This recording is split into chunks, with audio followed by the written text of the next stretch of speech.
আসসালামু আলাইকুম। আজকের এই অনলাইন ক্লাসে স্বাগত জানাচ্ছি। আমি ইমরান। আমি আজকে আলোচনা করব সিন্স এর ব্যবহার নিয়ে। সিন্স আর এর অর্থ হচ্ছে যেহেতু, যখন এবং হতে থেকে, এই তিনটি অর্থে সিন্স ব্যবহৃত হয়ে থাকে। চলো আমরা এগুলো ব্যাখ্যা সহকারে উদাহরণগুলো দেখে নিই। Since the water was cold, যেহেতু পানি ঠান্ডা ছিল, সেহেতু আই কুডেন্ট ড্রিঙ্ক ইট, সেহেতু আমি পান করতে পারলাম না। এখানে সিন্স শুরুতে বসেছে। সিন্স শুরুতে বসে দুই সেন্টেন্সটাকে কানেক্ট করেছে, অর্থাৎ এখানে সিন্স কনজাংশন হিসেবে ব্যবহৃত হয়েছে। কিন্তু যদি আমরা এই since the water was cold, এটা একটা সাবঅর্ডিনেট ক্লজ, এবং আই কুডেন্ট ড্রিঙ্ক ইট, এটা হচ্ছে প্রিন্সিপাল ক্লজ। আমি যদি প্রিন্সিপাল ক্লজটা সামনে নিয়ে আসি, অর্থাৎ I couldn't drink the water since it was cold, তারপরেও এই সেন্টেন্সের অর্থ কোনো পরিবর্তন আসতো না। অর্থাৎ যেহেতু সিন্স দুইটি সেন্টেন্সকে সংযুক্ত করছে, তাহলে এটা এই সিন্স কনজাংশন হিসাবে ব্যবহৃত হয়েছে এইখানে। আচ্ছা, 2 নম্বর উদাহরণটা আমরা এবার দেখব। It is many years since I met you last. এর অর্থটা হলো এরকম, it is many years since, এটা অনেক বছর হলো।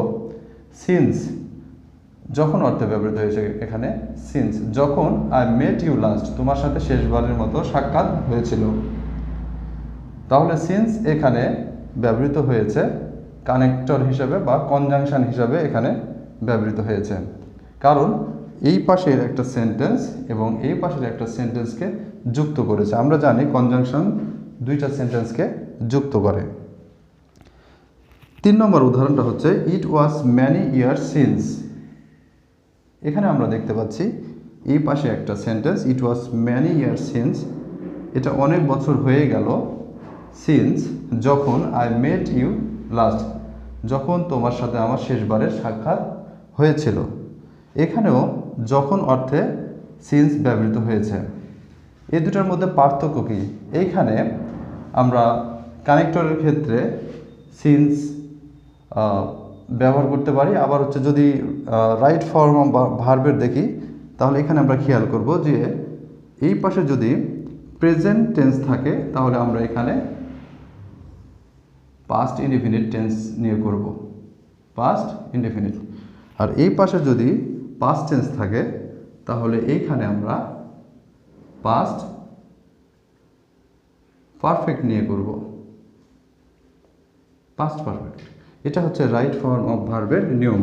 আবার সিন্স এইভাবে কমপ্লিটিং সেন্টেন্সেও ব্যবহৃত হয়ে থাকে, অর্থাৎ এই পাশে যদি প্রেজেন্ট টেন্সে থাকে, ও পাশে আমরা পাস্ট ইনডিফিনিট সেন্টেন্স সমাধান করব, আর এই পাশে যদি পাস্ট টেন্স থাকে, ওই পাশে হচ্ছে আমরা পাস্ট পারফেক্ট টেন্সে সমাধান করব। তাহলে এখানে সিন্স কি অর্থে ব্যবহৃত হয়েছে? সিন্স এখানেও কনজাংশন অর্থে ব্যবহৃত হয়েছে। এবার সর্বশেষ উদাহরণ, I have been reading since morning. এর অর্থ হচ্ছে আমি সকাল থেকে পড়ছি। তাহলে সিন্স এখানে কি অর্থে ব্যবহৃত হয়েছে? এখানে সিন্স হতে বা থেকে অর্থে ব্যবহৃত হয়েছে। তাহলে সিন্স এখানে কি কনজাংশন না অন্য কোনো পার্টস অফ স্পিচ? একটা সূত্র বা শর্টকাট নিয়ম দেখি, সিন্সের পরে যদি নাউন থাকে অথবা নাউন ফ্রেজ থাকে, তাহলে অবশ্যই ওটা প্রিপোজিশন হবে। আমরা দেখতে পাচ্ছি সিন্সের পরে এটা হচ্ছে নাউন, যার কারণে এই সিন্সটা হচ্ছে প্রিপোজিশন। অর্থাৎ I have been reading since morning, আমি সকাল থেকে পড়ছি।